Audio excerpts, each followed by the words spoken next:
Castelfranco Domani, già nel nome, segna un po' il nostro percorso. La parola domani è fondamentale.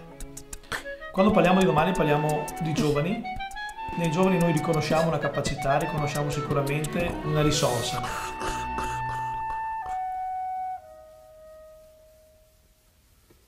Parlando di giovani si parla anche di luoghi di aggregazione che a Castelfranco mancano.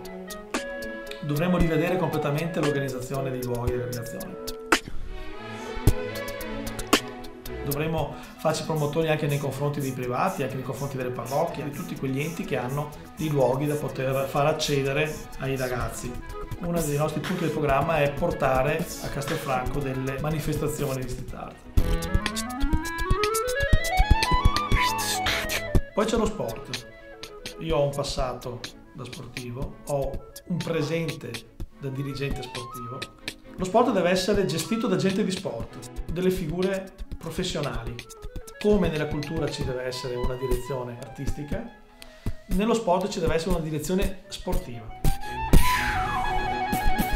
Le piscine possono essere ristrutturate, sappiamo che ci sono dei progetti anche con dei costi contenuti per poterle rimettere in moto e poter fare in modo che abbiano un reale senso per una città come Castelfranco.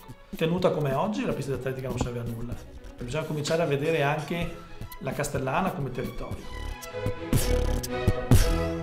Lo sport può essere la svolta per far crescere questa città, perché è un luogo di aggregazione importante, è un luogo di cultura importante, è un luogo dove si impara a stare assieme.